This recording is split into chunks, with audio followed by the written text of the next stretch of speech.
सफलता तो सभी चाहते हैं, बट सफलता किस कीमत से मिलती है शायद बहुत से लोग तैयार नहीं है उसके लिए। तो वर्क लाइफ बैलेंस के लिए आप क्या क्या चीज़ अपनाते हो? अगर आपने 9 to 5 काम करना है अच्छा, तो आप सिर्फ ज़रूरतें पूरी करोगे। अगर आपने अपने सपने सच करने हैं तो आपको 9 to 9 काम करना है, कम से कम 12 घंटे काम करना है।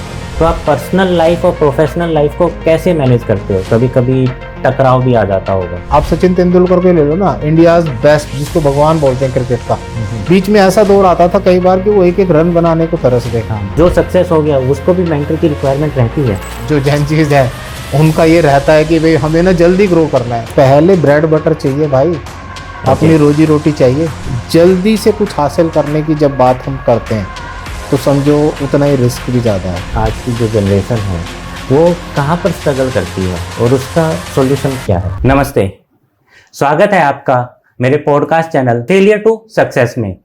आज ये पहला एपिसोड शूट हो रहा है और इसके जो पहले गेस्ट हैं वो गेस्ट किसी इंट्रोडक्शन के मोहताज नहीं हैं। उनका इंश्योरेंस में बहुत ज़्यादा नाम है। उन्होंने लगातार 20 साल तक MDRT किया है और वो है none other than Yogesh Sharma ji. आपका बहुत बहुत स्वागत है मेरे पॉडकास्ट चैनल पर। Thank you sir, thank you for the opportunity Amitesh ji. और आपने एक बहुत अच्छा अभियान शुरू किया है। आई थिंक आज के टाइम पे अगर हम बात करें तो सफलता तो सभी चाहते हैं, हाँ जी, बट सफलता किस कीमत से मिलती है शायद बहुत से लोग तैयार नहीं है उसके लिए। तो वो ना एक सीरीज है, मतलब एक्सपीरियंस से आता है कहीं ना कहीं। तो जो आपने जो टॉपिक किया है वो मेरे क्लोज टू हार्ट है, क्योंकि मैंने कदम कदम पे सीखा है और आज जाकर के मैं जिस मुकाम पे पहुंचा हूँ, आज 5200 से ज़्यादा मेरे क्लाइंट्स हैं और 4 से और 5200 तक जब मैं पहुंचा हूँ तो मैंने हर स्टेप पे सीखा है। तो कहते हैं ना एकदम से सक्सेस नहीं मिलती है, बहुत सारे फेलियर देखे हैं मैंने भी। तभी मैंने अपने पॉडकास्ट का चैनल का नाम भी यही रखा है, फ्रॉम फेलियर टू सक्सेस, ताकि मेरे जो आज की जनरेशन है, मेरे ऑडियंस समझ सके कि हमने कहाँ पर स्ट्रगल किया है। जो स्ट्रगल है वो हमारी अब सक्सेस स्टोरीज है। उस सक्सेस स्टोरीज को आप भी अपनाएंगे तो आप भी एक अच्छा मुकाम पा सकते हैं। बिल्कुल। तो जैसे अगर मैं अपने बारे में बात करूं तो I am a mechanical engineer, but हूं मैं फाइनेंस के फील्ड में। हाँ जी, हाँ जी। तो जब तक मैंने जैसे जॉब की 2 साल 2.5 साल जॉब की मैंने, सैनलूब कंपनी में जॉब की मैंने। फिर उसके बाद जैसे ही मैं जॉब कर रहा था, ठीक है पैसा कमा रहे थे हम और मैंने अच्छे से परफॉर्म भी किया, बट जो अंदर से ना कुछ मिसिंग था, जो एक प्लेजर है ना कहीं वो नहीं आता था, कि किक नहीं मिल रही थी, कि मैं कुछ ऐसे लग रहा था कुछ मिसिंग है। अच्छा, क्यों जिस तरीके से हम रोजाना अपना वही मशीन शॉप में जाना और मतलब अपने प्रोडक्ट को सेल करना, मैं बहुत घूमा हूँ उस प्रोफेशन में, मुंबई टू पंजाब, मतलब सारा मेरे अंडर में ही रहता था। अच्छा, बट जो चीज मिस कर रहा था उसकी वजह से फिर मैंने धीरे धीरे अपना बिजनेस स्टार्ट किया। तो मैंने सुना है कि आपने पहले अपना इंश्योरेंस से पहले एक बिजनेस था आपका। Yes yes. फिर उसके बाद आप इंश्योरेंस में। हाँ। तो आपने बिजनेस में क्या क्या चैलेंजेस फेस किए? जो आम आदमी के चैलेंज होते हैं, जैसे बिजनेस में क्या होता है, सबसे पहला जो है कि आपकी सेल्स अच्छी होनी चाहिए। हाँ जी। कि आपने प्रोडक्ट तो बना दिया तो वो सेल कैसे होगा? और कोई भी बंदा आपसे प्रोडक्ट लेने को तैयार ही नहीं है, वो अपने बेनिफिट लेने के लिए तैयार है। तो बट कहते हैं ना हर एक को गॉड गिफ्टेड टैलेंट होता है जी। उसमें मैं थोड़ा सा अच्छा था। तो अभी मैं शुरू के दिनों में ही बात करूं तो हम ना एल्युमिनियम इंगट्स बनाते थे। मैंने सेंचुरी NF कास्टिंग, जो इंडिया का नंबर 1 कंपनी है, उसके रेट से थोड़ा सा नीचे अपने प्रोडक्ट को बेचा, जो 20 साल से हमारी तरह जैसे सेकेंडरी मार्केट बोलते हैं, अच्छा, बनाने वाले थे। हाँ। उनसे मेरा रेट 20-30% ज्यादा होता था। अच्छा। बिकॉज आपको ना देखो सक्सेस मिलती है 2-3 चीजों से, इनोवेशन करने से, आपके एटीट्यूड से, लर्निंग से, और आप सेल्स कैसा करते हैं। हाँ, सेल्स कैसा करते हैं, और कॉन्फिडेंस आपका बताएगा, तो पैशन आपका बताएगा। तो जैसे मैंने किया तो बड़ा अच्छा किया, लेकिन अब कहते हैं ना रोजी रोटी तो चाहिए। तो फिर मैंने क्या है, ये उन दिनों में प्राइवेट इंश्योरेंस इंडिया में आया था, उससे पहले सिर्फ LIC करती थी। तो जब जून 2000 में प्राइवेट इंश्योरेंस आई और वन ऑफ माय फ्रेंड उन्होंने बताया कि ऐसे ऐसे ना ये इंश्योरेंस इंडस्ट्री और इंडिया में बहुत स्कोप है, अभी बहुत लोग अंडर इंश्योर्ड है और इसमें अगले 20-30 साल अच्छा स्कोप रहने वाला है। तो मैं समझ, इंश्योरेंस में तो कभी खत्म ही नहीं होगा, कभी नहीं खत्म होगा, क्योंकि जब तक रहेंगे डेली जनरेशन आती जाएगी और हमारे क्लाइंट्स बनते रहेंगे। तो अब हुआ क्या कि मैं गया और मैंने इसमें HDFC स्टैंडर्ड लाइफ में अपना कैरियर स्टार्ट किया एज ए सेल्स मैनेजर। अच्छा, सेल्स डेवलपमेंट मैनेजर। तो हम एजेंट रिक्रूट करते थे और उस पे अच्छा, उनसे तो आपने पहले उसमें जॉब की है आपने? यस यस यस, अच्छा, 2 ईयर जॉब की है। ओके, जून 2002 में मैंने वहां से फिर रिजाइन किया। वो भी एक रीजन था, क्या है ना, हम एक कंपनी का प्रोडक्ट बेच रहे हैं, बट इंश्योरेंस एक बहुत बड़ा एक जरूरत है, फील्ड है, और उसमें आप जब तक कस्टमर की नीड के हिसाब से नहीं प्लान बनाते हो। अगर मैं आपको HDFC स्टैंडर्ड लाइफ का कोई प्रोडक्ट दे रहा हूं तो वो मैं अपने लिए दे रहा हूं, आपके तो मैंने समझा ही नहीं ना। मानता हूं उनके बहुत सारे प्रोडक्ट हैं और बहुत अच्छे हैं और आज भी मैं बेच रहा हूं, लेकिन अब मैं क्या है देखता हूं अमितेश जी की नीड क्या है, भाई आपकी एज क्या है, आपके रिस्क क्या है, और उस रिस्क के हिसाब से कौन सा बेस्ट प्रोडक्ट है वो मैं आपको दूंगा। तो इसलिए फिर मैंने 2002 में रिजाइन किया और Sharma insurance and investment solution मेरी कंपनी का नाम है। ओके, वो मैंने I am a founder member और मैंने स्टार्ट किया और वो जर्नी आज मैं 2025 तक कैरी कर रहा हूँ और इसके ऊपर ही अब मेरा है कि ये कई जनरेशन तक चले और इसका पर्पस सॉल्व हो। मैं जिस कंट्री में बैठा हूँ यहाँ 8% लोग इंश्योर्ड हैं, मतलब जिनको बोला जाए अप टू द मार्क, मतलब उनकी ह्यूमन लाइफ वैल्यू के हिसाब से इंश्योर्ड हो, बट बहुत कम लोग हैं। तो इनको सबको इंश्योर्ड करना, तो आपका गोल है कि सब पूरा इंडिया में बहुत से ज्यादा लोगों को इंश्योर सर करना। देखो ना, मैंने अभी एक रिसेंटली मेरा एक वीडियो आया है, मैंने उसमें बताया है, मैं लोगों से मिला तो मैंने पूछा कि मैं इंश्योरेंस की बात करूं, नहीं मेरे पास बहुत इंश्योरेंस है, मेरे पास बहुत सारी पॉलिसीज है, बट मैं जिन परिवारों में अभी ड्यूरिंग कोविड में कई परिवारों में गया तो जब मैंने इंश्योरेंस की वैल्यूज जब देखी और उनके परिवार से पूछा कि सिस्टर ये इंश्योरेंस आपकी वैल्यू के हिसाब से ये तो 10% भी नहीं है, तो ये एक बहुत बड़ा गैप है। हम लोग ना इसको लीस्ट प्रायोरिटी पे रखते हैं, जबकि ये सबसे पहली प्रायोरिटी होनी चाहिए। अगर हम अपने परिवार को प्यार करते हैं तो हमें उनको सिक्योर करना चाहिए। हम लेते हैं ना रियल लाइफ में 4 गाड़ी कोई भी 4 टायर पे चलती है, 5वां किस लिए है, स्टेपनी, कि कल को कहीं भी इमरजेंसी पड़ गई तो हम इस टायर से अपना जो डेस्टिनेशन है वहां पहुंच जाएंगे। AC है, हमें गर्मी से बचाता है, ये सारे इंश्योरेंस ही हैं, बट आम आदमी इंश्योरेंस को समझता है हाँ, मतलब वो लग्जरी की तरफ ध्यान है, जैसे पैसा आएगा अब घर रेनोवेट करा लेते हैं, गाड़ी को अपग्रेड कर लेते हैं, टीवी को, कोई नहीं देखता। इंश्योरेंस जो बेसिक चीज है वो सबसे पहले होना चाहिए। तो मेरा अगला क्वेश्चन है कि आपने अपनी लाइफ में बहुत सारे फेलियर देखे हैं, जब आप जॉब में थे फिर आप बिजनेस में आए, तो ऐसा कौन सा एक ऐसा चैलेंज है या एक ऐसा पल है जिसमें आपको सबसे ज्यादा डिमोटिवेट किया और आप ऐसा बहुत टूट गए? वैसे तो मतलब कहते हैं ना, लाइफ में कई ऐसे पड़ाव आते हैं कि जब आदमी बहुत ज़्यादा डाउन फील करता है, बट जो मैं बिजनेस पॉइंट ऑफ व्यू से बात करूं तो जब मैंने ये जॉब छोड़ के Sharma insurance and investment solution start की, तो हर एक का होता है ना कि भाई मैं तो ये बहुत इजीली कर लूंगा और ये तो बिजनेस तो अब कुछ नहीं है, थोड़ा सा ऐसा गेम है और मैं जल्दी से इसमें आ जाऊंगा। लेकिन जब आप करते हैं, क्योंकि तब आप एक HDFC स्टैंडर्ड लाइफ को रिप्रेजेंट कर रहा था और अब मैं शर्मा इंश्योरेंस को कर रहा था, फर्क दोनों में एक ही आया, मैं प्रोडक्ट आज भी HDFC का बेच रहा था, बट क्या है कि ग्राउंडेड नहीं था, उतना तैयार नहीं था। तो क्या है, मैं वही फ्लो से वही इस तरह की पॉलिसियां मार्केट में नीड बेस्ड सॉल्यूशन बनाने लगा, बट 3 महीने के अंदर मुझे पता चला कि मैं तो कहीं हुई नहीं, क्योंकि जो मेरे रेगुलर जो खर्चे हैं या वो सब एक्सपेंस है वो तो मैं कहीं मीट ही नहीं कर पा रहा, क्योंकि पहले 3 महीने में मेरे को कोई अर्निंग नहीं थी।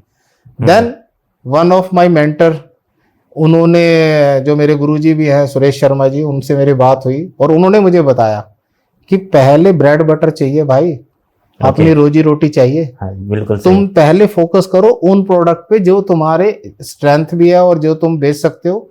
नीश में या ग्रोथ की बात बाद में करना, जिसमें तुम्हारी बहुत ज्यादा पकड़ है, पहले उस प्रोडक्ट पे काम करो जिससे तुरंत बिके और तुम्हारा घर चले। तो फिर मैंने उससे शुरू किया। आई थिंक वो मेरा पड़ाव था कि जब मैं थोड़ा डाउन फील किया, मतलब वैसे तो जिंदगी में कई ऐसे डिसीजंस हुए। 2008 में वो थोड़ा सा नेगेटिव है, शेयर मार्केट में मैंने काम किया, और तो क्योंकि होता है ना जल्दी ग्रोथ करने की वो होती है आदमी को की इच्छा कि मैं जल्दी ग्रो कर जाऊं। आज जो जेन चीज है उनका ये रहता है कि भाई हमें ना जल्दी ग्रो करना है, तो इसलिए सारे इक्विटी मार्केट पे जो, और मैं कहता हूँ वो तो सबसे पहला एक सर्वे ही आता है, आज इक्विटी मार्केट कहीं पे भी आप अकाउंट खोलो तो आता है 10 में से 9 लोग इसमें नुकसान करे हुए बैठे हैं। बिल्कुल। तो ऐसा नहीं है ठोकर खा के सीखना है, आप पहले से भी सीख सकते हो। तो वो पीरियड भी था, मैं बहुत डाउन फील किया। तो जैसे आपने लाइफ में सेटबैक किया, तो उस सेटबैक में ऐसी क्या चीज थी जो आपको मोटिवेट रखा, जिसने आपको मोटिवेट रखा? आई थिंक कहते हैं ना, जो साथी होते हैं आपके या कोई मेंटर होता है, वो जीवन में बहुत बड़ा रोल अदा करते हैं। मैं बचपन से by the grace of God या मेरे परिवार, मैं राधा स्वामी सत्संग से जुड़ा हुआ हूँ, तो वो मेरे जीवन का आई थिंक लाइफ लाइन है। अब जब 2008 में भी मैंने बहुत बड़ा लॉस किया, एक तरह से अपनी जीवन के जो 10 सालों में अर्न किया वो एक ही दिन में या 4 दिन में ही खत्म कर देना, तो मैं फादर भी मेरे आई थिंक बहुत इंस्पायर करते हैं। उन्होंने कहा कोई बात नहीं, तूने कौन सा यहीं से तो कमाया था और अभी जिंदगी नहीं खत्म हुई है, फिर दोबारा से शुरू करो और फिर कर लोगे, लेकिन सीख लो उससे। तो कहने का मतलब है ये सारी चीजें जिंदगी में होती रही हैं, होती रहेंगी, बट क्या है, जो दूसरों की मतलब गिरने से सीख ले वो ज्यादा समझदार होता है। हम जब गिरते हैं तो फिर उसकी चोट होती है, दुख होता है, और गिरने से इंसान सीखता भी है। हाँ वो तो है, बट ऑब्वियस है, क्योंकि आप अब उस पेन को अपने अंदर महसूस करते हैं, क्योंकि अब अगली बार जब वो वह काम करेगा तो वो पता चलेगा, वो याद आएगा कि यार मैंने कितना बड़ा नुकसान किया था। और उससे आप अकेले नहीं सफर करते हो, पूरा परिवार सफर करता है, पूरी आपकी जो सक्सेस स्टोरी है वो रुक जाती है। बिल्कुल, क्योंकि आप जब भी काम करोगे तो आप थोड़ा थोड़ा कमाते हो, बट आपका जो लॉस है वो बहुत बड़ा है। फिर आप कहते हो कि यार मैंने तो 20 लाख रुपए ऐसे दे दिए थे और मैं कमा रहा हूँ 1000, 2-2 हजार, 5-5 हजार। बट क्या होता है, ये भी कई बार आ जाए तो आदमी को रुकना नहीं चाहिए, आदमी को आगे, कहते हैं ना लाइफ शुड गो ऑन, मतलब वो चलती रहनी चाहिए। क्योंकि हमारा ठीक है ये पड़ाव आया, हमें उससे भी सीखना है, ठीक है, और सीख करके उभरना है। तो अभी जैसे आपने कहा कि आपके एक मेंटर थे, तो अभी भी वो मेंटर, आपने मेंटर रखे हुए अभी? हाँ वो तो लाइफ लॉन्ग रहेंगे। आई थिंक जो मेरे सर हैं सुरेश शर्मा जी, तो मैं अभी भी उनसे मिलता हूँ। He was my teacher during my matric class, और आई थिंक वो अभी भी मेरे से बोलते हैं या पब्लिकली बोलते हैं कि Yogesh is my best student. तो आई थिंक कुछ देखा होगा तभी बोलते होंगे, मैं वैसे बेस्ट हूँ या नहीं ये तो वही जाने, बट वो मेरे को बेस्ट स्टूडेंट इसीलिए बोलते हैं कि कोई भी 40 साल एक मेंटर या गुरु के साथ नहीं, बहुत कम लोग रुकते हैं। तो उन्होंने जैसे अभी आपने कहा कि मेंटर होना चाहिए, तो जैसे अभी आप सक्सेस हो, तो जो सक्सेस हो गया उसको भी मेंटर की रिक्वायरमेंट रहती है? सर क्योंकि जिंदगी ना रोज बदलती है। अच्छा। अब मेरी प्रायोरिटीज कुछ और हैं, तब कुछ और थी, और क्या सक्सेसफुल लोगों को चैलेंज नहीं आते, सब हमेशा आते हैं। मेंटर वो होता है जो आपको हर सिचुएशन में गाइड करता है कि ये देखो, क्योंकि वो हमारी ना वीकनेस या हमारे वीक पॉइंट देख रहा होता है, और उसे हम कहीं ना कहीं, अब क्या होता है जैसे सक्सेस भी ना अपने आप में एक बहुत बड़ा चैलेंज या सिखाती है, क्योंकि वहां लोग जाकर के ना कंफर्ट में चले जाते हैं। अब जो एक्टिविटीज जिनकी वजह से मैं कामयाब हुआ, आप क्या सोच रहे हो कि इन 25 सालों में क्या मैं डाउन नहीं गया, मैं कई बार गया। तो क्या होता है, आप सचिन तेंदुलकर को ले लो ना, इंडियाज बेस्ट जिसको भगवान बोलते हैं क्रिकेट का, बीच में ऐसा दौर आता था कई बार कि वो एक एक रन बनाने को तरस गए, और आई थिंक बीच के 40-50 मैचों में उसकी कोई सेंचुरी नहीं बनी। तो हमारी भी लाइफ में ऐसे कई बार पड़ाव आए। तो उसमें क्या होता है कि कहते हैं किसी को उभरना है तो कैसे, बोलते थे जो मेरे सर कि भाई आप अपने उन पीरियड को याद करो जब आपने धुरंधर पारियां खेली हैं या धुआंधार आप परफॉर्मेंस देते रहे हो, क्योंकि बंदा वही है जो गिर के उठ जाए। तो आई थिंक इन मेंटर्स की तो जिंदगी भर जरूरत रहेगी, मरते दम तक रहेगी, क्योंकि इन्हीं से हम हैं जी। तो इनका होना बहुत जरूरी है। तो वर्क लाइफ बैलेंस के लिए आप क्या क्या चीज अपनाते हो? अब जैसे मैंने ना एक दिन डिसाइड किया हुआ है, एवरी थर्सडे मैं उधर चला जाता हूँ, तो मैं सुबह से लेके शाम तक काम नहीं करता। अच्छा। तो इससे क्या होता है, देखो बैलेंस बहुत जरूरी है। हमारे लिए काम इम्पोर्टेंट है, और काम हमारे लिए इम्पोर्टेंट है, और हम काम के लिए इम्पोर्टेंट है, क्योंकि हम कामयाब तभी तो हुए कि हमने इसमें कुछ वैल्यूज दी हैं। बट फिर भी अगर बैलेंस होता है ना, तो इमोशनली हमें ना परफॉर्म करने के लिए रेगुलर मोटिवेशन चाहिए, या जो कहते हैं ना हर बार गिर के उठने के लिए एक मोटिवेशन चाहिए। तो वो ना यहाँ से मिलता है एक खुशी मिलती है, जैसे एक थकान नहीं होती। रेगुलर काम कर करके ना आदमी थक जाता है जिंदगी में, माइंड को रिलैक्स चाहिए। Yes yes yes. तो वहां जाके आराम से काम हो जाते हैं, जिंदगी की दौड़ धूप से मतलब एक अलग ही जगह है वो, तो जरूरी है आई थिंक। अभी जैसे आपके पास बहुत सारे क्लाइंट हैं, तो आपकी प्रोफेशनल लाइफ बहुत ज़्यादा बिजी है, तो आप पर्सनल लाइफ और प्रोफेशनल लाइफ को कैसे मैनेज करते हो? कभी कभी टकराव भी आ जाता होगा, तो आप दोनों को कैसे मैनेज करते हो? आई थिंक इसके लिए ना, जैसे मैंने अपने जीवन में, या मेरे मेंटर और गुरु एक और हैं जो हमारे प्रोफेशनल लाइफ से हैं, मिस्टर काजिम रजा। ओके। तो वो हमेशा कहते हैं कि लाइफ में ना बैलेंस बहुत ज़रूरी है। और जैसे अब मैं हूँ, वाइफ है, बेटा है, तो हम ना अपनी ज़िंदगी को डिस्कस करते हैं कि हमारा नेक्स्ट टारगेट क्या है।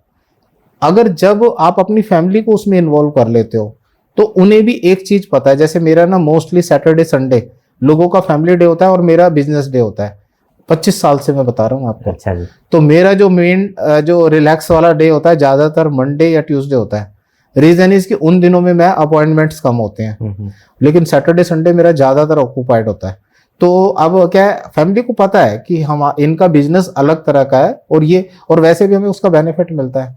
आप किसी भी रेस्टोरेंट में जाओ, सैटरडे संडे जाओ तो वेट करना पड़ता है, और अभी हम जाते हैं ट्यूसडे, वेडनेसडे, मंडे तो खाली मिलता है। बट मैं ये कह रहा हूँ कि जब आपका ना उद्देश्य क्या है, और प्लस उस उद्देश्य को आप अपनी फैमिली के साथ शेयर करते हैं, तो कहीं ना कहीं ये वाला चैलेंज नहीं आता वर्क लाइफ बैलेंसिंग। लेकिन हाँ, बट ऑब्वियस है, अब जैसे हमारे कुछ 4-6 महीने ऐसे होते हैं, दिसंबर टू मार्च बहुत रश होता है, वर्कलोड होता है। और मार्च में तो कई बार ऐसा होता था कि हम रात को 11-12 बजे घर आ रहे हैं और सुबह के गए और 12 बजे। अब तो खैर कम कर दिया मैंने, क्योंकि मैं अब इस चीज को थोड़ा कम करता जा रहा हूँ कि जो डेट वाइज और इस तरीके से एक रेगुलर काम करो, ताकि वो डेट वाला प्रेशर ही ना है। ऑटोमेशन में जा रहे हैं कि आपने जो चीजें आपने फेस किया होगा कि मार्च में ये चीजें आ रही हैं, तो आप उसको पहले से कवर कर लेते हैं। हाँ, तो वो अब मैंने नहीं होता है, पर शुरू में बहुत होता था। तो उन्हें पता है रात के 12 बजे 1 बजे भी आ रहा है ये, तो होता था। मैं किसी भी कंपनी में गया, वहाँ हमारे लगातार प्रेजेंटेशन चल रहे हैं। अब क्योंकि हमें भी टारगेट रहता था या अचीव करना है गोल, तो लगे हुए हैं, रात के 12-12 बजे आ रहे हैं घर पे। तो ये बहुत हुआ शुरू के इनिशियल डेज में।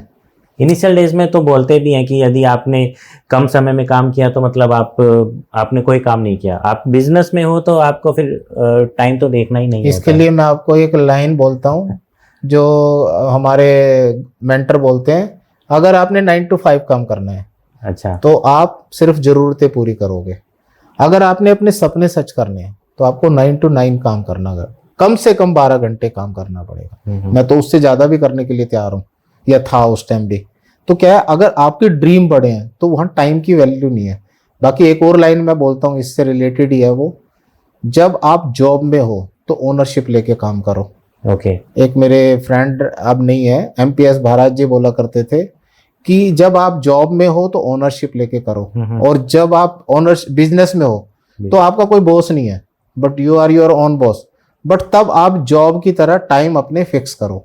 जैसे मैंने जैसे ही 2002 में स्टार्ट किया, मैं हमेशा 9 o'clock फील्ड में निकल जाता था, और मिनिमम 5:30 तक काम करना ही करना है, ताकि एक रूटीन होगा ना तो आप काम कर पाओगे। अगर आप ज्यादा कंफर्ट में चले गए, नहीं अब मेरे को कौन पूछ रहा है क्या नहीं, तो रिजल्ट नहीं आएगा। ठीक है, ठीक है। अच्छा, फेलियर में जो मैं इन्हीं पीरियड्स की बात करूं, तो ऐसी कौन सी 3 ऐसी फेलियर्स हैं जो आपको हर पल याद रखती है, या फिर मेरे दर्शकों को ये गलतियां नहीं करनी चाहिए? आप ये कुछ बता सकते हैं इसके बारे में? हाँ, जैसे कहते हैं ना, एक तो मैंने बताया आपको कि जो इनिशियल फेज में जब मैंने स्टार्ट किया तो चैलेंज था बहुत ज़्यादा, और फिर 2008 में जो मैंने स्टॉक मार्केट में नुकसान किया तब बहुत ज़्यादा डाउन था मैं।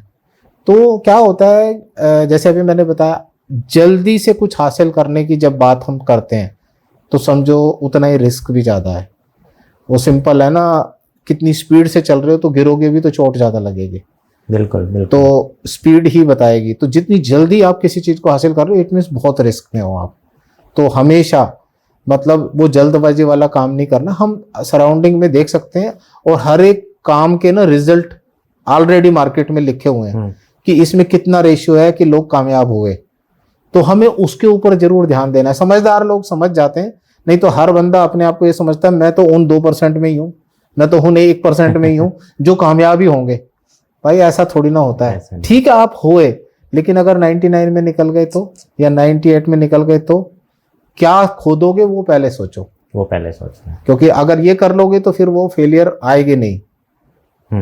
फेलियर तो आ जाएगी और आप निकल भी जाओगे, लेकिन वो इतनी बड़ी नहीं होगी। आप कई बार लाइफ दूसरा चांस नहीं देती, जो मुझे मिला है नहीं मिलता कई बार, नहीं मिलता कई बार। बिल्कुल सही कहा। तो वो चीज नहीं करनी है। तो आप सक्सेस को कैसे डिफाइन करोगे, मनी से, फेम से, या फिर इनर पीस से?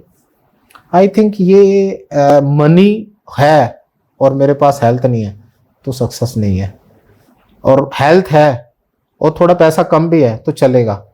आई थिंक ये है पीस ऑफ माइंड से, प्लस हर एक के लिए सक्सेस का अलग पैमाना होगा। बिल्कुल। बट जो मेरा मानना है या जो मेरे लिए सक्सेस है, आप अपने परिवार के साथ हो और उनसे जैसे आप पहले शेयर कर रहे थे ऐसे आज भी शेयर कर रहे हो, तो वो सबसे बड़ी सक्सेस है। हाँ, मैं टाइम देना, प्लस जैसे मैं एक लोअर मिडिल क्लास फैमिली से आया और आज मैं हर वो ड्रीम अपना जो है पूरा कर सकता हूँ, तो फिर कहते हैं ना कि इसको सक्सेस बोला जा सकता है जब मैं अपने परिवार के साथ शेयर करता हूँ, अपने फ्रेंड्स के साथ शेयर करता हूँ, तो तब है सक्सेस। अगर मैं सक्सेसफुल हो गया और मेरी फैमिली कहीं पीछे रह गई, मेरे दोस्त पीछे रह गए, तो सक्सेस का कोई फायदा नहीं है। मतलब रिश्तों का बहुत महत्व है जिंदगी में ना कहीं बैलेंस करते हैं वो। लाइफ की स्पीड को थोड़ा कम करते होंगे तो, लेकिन जरूरी है भाई। अपने ही नहीं रहे तो सक्सेस दिखाओगे किसको? अपने ही तो होते हैं जो साथ में होते हैं सक्सेस में। बिल्कुल। और टाइम नहीं दोगे उनको, उनके साथ अपना टाइम स्पेंड नहीं करोगे तो सक्सेस का क्या मायने? कोई मायने नहीं है। और तो फिर अभी जैसे ना क्या है कि जैसे मैं Sharma insurance and investment solution चला रहा हूँ, तो आज मैंने अगर अपने बिजनेस को ढंग से जिया है तो आप मेरे लिए एक गर्व की बात है कि मेरा बेटे ने मुझे फॉलो किया और वो आज Sharma insurance and investment solution का पार्ट है लास्ट 4 ईयर्स से। That's great. हाँ, तो ये एक बहुत बड़ी, अब कहते हैं ना सेकंड जनरेशन आ गई बिजनेस में। सेकंड। तो मैं ट्रस्ट, जैसे मैं लोगों को बोला करता था कि आपके ना चिंता नहीं करो, मैं आपको 100 साल तक सर्विस दूंगा।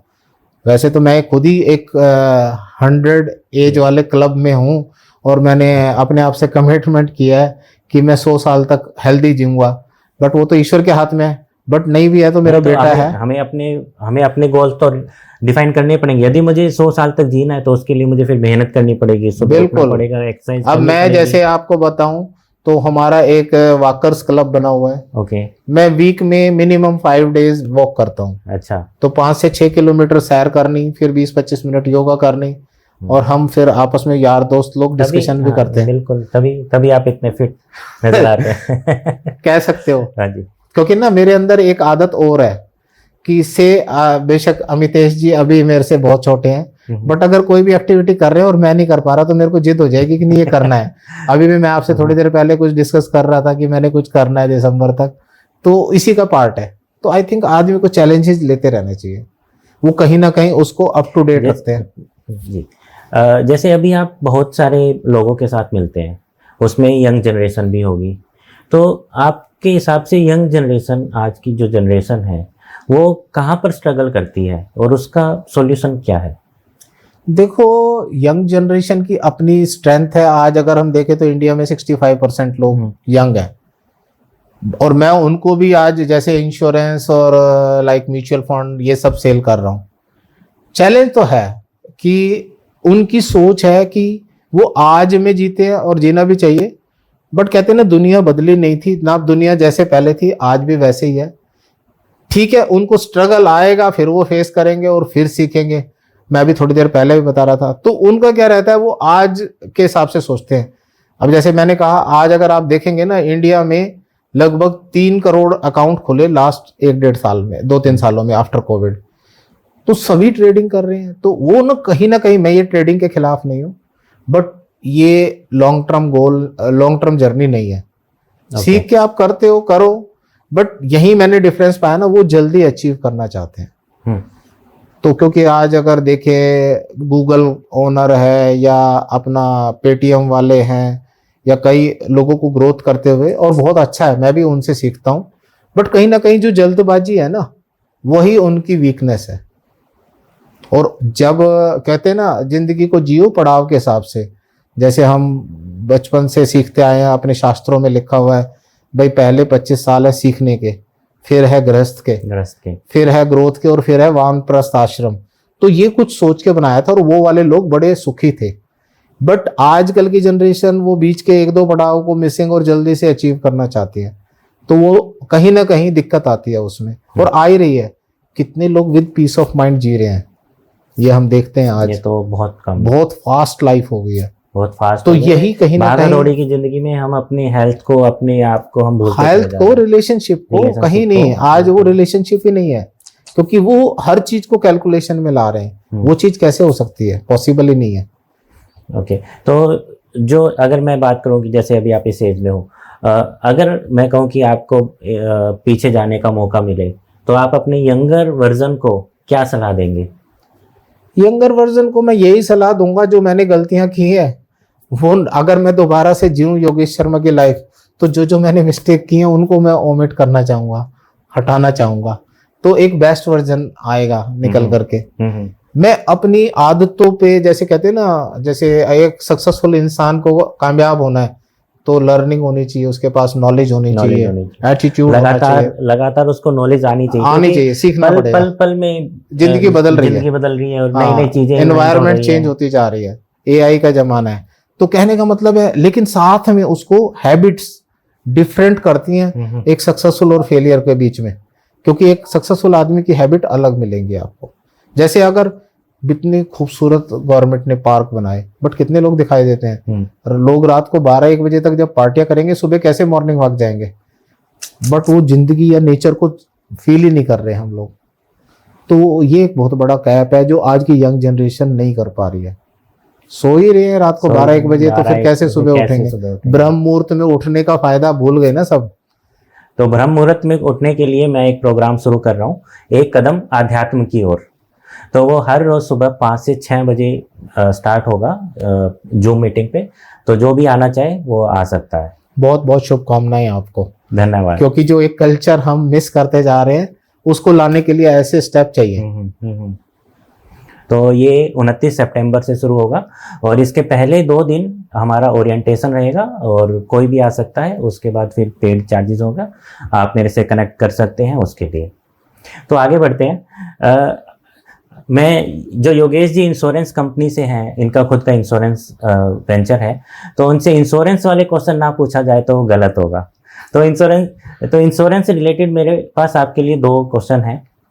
एक पहला क्वेश्चन ये है कि हमें इंश्योरेंस कब लेना चाहिए? वैसे तो मैंने अभी वो जो यक्ष और युधिष्ठिर वाला वाकया था उसमें बता दिया था, बट एक उसी से रिलेटेड एक और चीज है। एक बार जब इनको राज्य मिल गया था और युधिष्ठिर जी राजा थे, तो कोई इनसे ना जनता में से कोई आया और उसने कोई समस्या पूछी कि मेरा जो है ना ये प्रॉब्लम है और इसका क्या सॉल्यूशन होगा। तो ये उस टाइम अपनी जो सभा में अपने कुछ कार्यों में बिजी थे, तो उन्होंने उसको बोल दिया कि आप ना कल आना, मैं आपको इसका कल सॉल्यूशन बताऊंगा। अच्छा। तो जैसे ये बात बताई तो हमारे जो भीम जी हैं, अब ये सारे ज्ञानी थे, 5 भाई, क्योंकि ये अवतार हैं, मतलब जो पुत्र हैं ये एक तरह से जो भगवान के ही पुत्र हैं, तो वो डांस करना शुरू हो गए। तो भीम को ऐसे डांस करता देख युधिष्ठिर जी रिएक्ट करते हैं, भाई क्या हुआ? कहते नहीं मैं इसीलिए खुश हो रहा हूँ, मेरा भाई तो भाई आज से भगवान हो गया, क्योंकि जिसको कल पे अपने मतलब पता है कि मैं कल तक जीवित रहूंगा, तो वो तो भगवान को ही हो सकता है। तो एकदम से ना फिर युधिष्ठिर जी ने रियलाइज किया और उस स्टेटमेंट को क्वालिफाई करते हुए कहा कि उसको बुलाओ, मुझे उसका जवाब देना है। तो जब एक ये तो सारे अवतार पुरुष के बच्चे थे, तब इनको नहीं पता कि कल क्या होगा, तो हमें भी कहाँ पता है। तो सबसे पहले इंश्योरेंस आज कराना चाहिए, क्योंकि ये हमारे लिए नहीं है, ये हमारे परिवार के लिए और जरूरत है। तो जरूरत में कभी भी डेट नहीं होनी चाहिए कि कल करूंगा, परसों करूंगा। इवन आजकल ना अभी गवर्नमेंट ने जीएसटी का छूट दी है इंश्योरेंस पे, तो बहुत सारे लोग पोस्टपोन कर रहे हैं कि नहीं हम 22 तारीख के बाद करेंगे। भाई किसने गारंटी दी है कि तुम 22 तक जीवित रहोगे? भगवान करे 100 साल जियोगे आप। बट कहते ना, हमने उस कॉन्सेप्ट या वो जो युधिष्ठिर वाली बात है, हम उसी की तरह चल रहे हैं। हम डेली शमशान घाट जा रहे हैं। क्या अभी अहमदाबाद में वो एरोप्लेन क्रैश का हुआ, या आए दिन अभी उत्तराखंड में, उत्तरकाशी में हुआ, पता है कल का क्या होगा? कल का क्या होगा? तो हमें इंश्योरेंस हमेशा आज लेना चाहिए, अपने परिवार की आर्थिक हालात के हिसाब से अपने को इंश्योर करना है, अगर हम सही मायने में अपने परिवार को प्यार करते हैं। और दूसरा क्वेश्चन है कि इंश्योरेंस हमें किस से लेना चाहिए? एक तो हमारे पास ऑनलाइन की फैसिलिटी है कि ऑनलाइन देखा और हमने ऑनलाइन ले लिया, और एक है कि एक इंश्योरेंस एजेंट है जो हमें गाइड करे या हमें परफेक्ट इंश्योरेंस की डिटेल्स बताएं, तो हमें किस से लेना चाहिए? अब इसका जवाब भी ना उसी से रिलेटेड है, जैसे आपने कहा ना यंग जनरेशन, तो आजकल क्या है, सब सोचते हैं ऑनलाइन चीजें ली जा सकती है और लेनी भी चाहिए, बट वो चीजें लेनी चाहिए जिनको आप अपनी इजी लाइफ में अभी 2 घंटे बाद, 10 घंटे बाद, 1 महीने 2 महीने में यूज करने वाले हो। से ट्रैवल है भाई, आपने अभी जाना है, चलो ले लिया, उसमें भी एक एक्सपर्ट की जरूरत है वैसे, बट इंश्योरेंस में तो 100% एडवाइजर के थ्रू लेना चाहिए। कोई ट्रस्टेड एडवाइजर चाहिए जो आपको गाइड करे कि ये चीज आपके लिए बेस्ट होगी, क्योंकि ये जब जैसे टर्म इंश्योरेंस लेनी है, आप नहीं होगे अपने परिवार के बीच में, उस टाइम के लिए आप इंश्योरेंस ले रहे हो, तो आपकी वाइफ क्या उनके सवालों के जवाब दे पाएगी? वहां एक सर्वेयर आएगा, आपसे 36 सवाल करेगा, तो एक एडवाइजर चाहिए, प्लस कौन सा प्रोडक्ट आपके लिए बेस्ट है वो आपको बताएगा और आपको समझाएगा कि ये चीजें हैं ऑप्शन, लेकिन ये वाला प्रोडक्ट मैं इसलिए बता रहा हूँ कि ये आपके लिए बेस्ट है। तो यानी पहले जो एक्सपर्ट है आपसे क्वेश्चन पूछेंगे, फिर फैक्ट फाइंडिंग करे बिना कैसे करेगा वो? उसके फैक्ट पे, उस बेसिस पे आपको एक बेस्ट सूटेड प्रोडक्ट देगा। यस। और आपके बाद फिर वो जो भी है क्लेम के लिए, फिर उसमें वो हमेशा हेल्प करता है ना। जैसे अब मेडिक्लेम की बात करो तो जितने भी ऑनलाइन वाले हैं छुटपुट क्लेम कभी मिल जाते हैं, लेकिन अगर मैं बात करूं तो आज मेरे अगर 5200 क्लाइंट हुए हैं तो मैं कहूंगा उसमें से 4000 क्लाइंट मेरे क्लाइंटों के थ्रू आए हैं। क्यों? क्योंकि मेरा क्लाइंट जब उसको स्मूथ क्लेम सेटलमेंट होता है वो आगे फर्दर लोगों को बिल्कुल रेफर वर्ड ऑफ माउथ। हाँ, तो एक मेरे क्लाइंट थे, अब नहीं है, कोविड में चले गए वो, तो वो हमेशा बोला करते थे, जैसे वो गए अपोलो में एडमिट है, उनका क्लेम पास हो गया, 4 लोग उनके साथ वाले वेट कर रहे हैं 6-6 घंटे 8-8 घंटे। अभी मेरे बहुत सारे ऐसे सक्सेस स्टोरीज हैं जिनका हमने टाइमली क्लेम सेट कराया, वो अपना जल्दी घर चले गए, फिर सो मैनी थैंक्स और ये सब आता है, बट वो साथ साथ अपने रिलेटिव्स, अपने दोस्तों को रेफर करते हैं। तो क्यों? क्योंकि उनको मतलब वो प्रीमियम सर्विस मिली, जैसा बताया गया था उससे अच्छा मिला। 4 घंटे 6 घंटे का डाटा हम आधे घंटे 1-2 घंटे में उनका क्लेम अप्रूव करा के उनको घर भेज देते हैं। तो एक्सपर्ट चाहिए। अब एक अगले राउंड में हम मूव करते हैं, रैपिड फायर राउंड में। तो आपके सक्सेस के लिए आपके लिए एक शब्द में क्या है? अभी जैसे हम बात कर रहे थे तो आई थिंक सेटिस्फैक्शन या पीस ऑफ माइंड फैमिली के साथ हो, ये सक्सेस है। आपका स्ट्रेस बस्टर क्या है? स्ट्रेस बस्टर तो जैसे अभी हमारे उसी में बोलते हैं, मेडिटेशन करते हैं, या मैं कह सकता हूँ एक्सरसाइज करो, ये स्ट्रेस को खत्म करते हैं। फेलियर और सक्सेस में से कौन ज्यादा सिखाता है? दोनों ही सिखाते हैं। मेरा ये मानना है कि जैसे अगर मेरा बेस्ट वर्जन निकल के आया तो वो यही था, मैंने अमितेश जी से कुछ बातें सीखी कि ये बड़े सक्सेसफुल हैं, इस चीजों से मैंने अपनी लाइफ में इंप्लीमेंट की तो मेरी कुछ नहीं क्लिक करी। क्यों? क्योंकि अमितेश जी के लिए वो अच्छी थी, मेरे लिए नहीं थी। तो जो क्लिक करते गए वो मैं लगाता चला गया, जो क्लिक नहीं करते गए उनको छोड़ता गया। तो ये तो सक्सेस। फेलियर से क्या होता है कि क्यों मैं फेल हुआ, तो उसके ऊपर वाई के ऊपर आप जब काम कर लेते हो ना कि भाई कहाँ कहाँ मैंने गलती करी और उनको इम्प्रूव कर लिया नेक्स्ट टाइम, तो फेलियर वैसे ज्यादा सिखाते हैं हमेशा। बट सक्सेस के बिना भी नहीं सीखता है बंदा, क्योंकि सक्सेस भी बताते हैं ना किस किस चीजों से मैं अलग हूँ। अब आजकल ना जो साइंस है, जैसे नए नवयुवकों की जो नए आजकल की जनरेशन है वो इसी पे काम करते हैं, वाई आई एम, तो मैं डिफरेंट कहाँ हूँ, तो मैं बताते हैं। जैसे मैं BNI मेंबर हूँ तो वहां पे बताया ही जाता है कि भाई मेरे को क्यों चुनो हो तुम, क्योंकि मेरी ये स्ट्रेंथ है। अगर आपको एक सुपर पावर मिल जाए तो वो क्या होगी?